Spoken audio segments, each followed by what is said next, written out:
शरद पवार अजित पवारांना आणखीन एक धक्का देण्याच्या तयारीत आहेत। नुकतीच फलटणमधून रामराजे निंबाळकर यांनी आमदार दीपक चव्हाण यांची उमेदवारी घोषित केली आणि तेही भर सभेत अजित पवारांना फोन करून।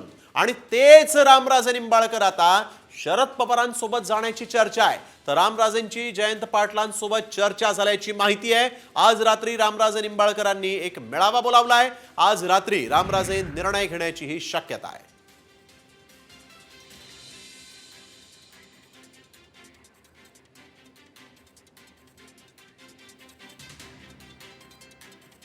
निवडणुकीच्या निमित्तानं तुमचं गाव हे फलटण विधानसभा मतदारसंघामध्ये आहे।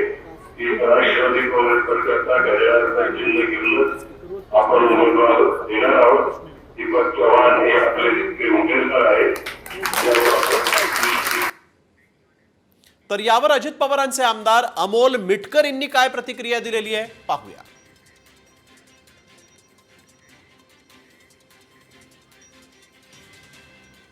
काही दिवसांपूर्वी आमदार दीपक चव्हाण यांची पहिली उमेदवारी उपमुख्यमंत्री अजितदादांनी त्या ठिकाणी जाहीर केली होती। रामराजे साहेब हे पक्षाचे सिनियर नेते आहेत। कार्यकर्त्यांना बळ देण्याकरता कार्यकर्ते मेळावे घ्यावे लागतात। मात्र ह्या सर्व चर्चा आहेत, तर एक दिवस तुतारीची पुंगी होऊन जाईल। त्याच्यामुळे तुतारी गटही आता जास्त हवेत असण्याचं काही कारण नाही। अजितदादांची साथ सोडून कोणीही जाणार नाही, ह्या फक्त चर्चा आहेत।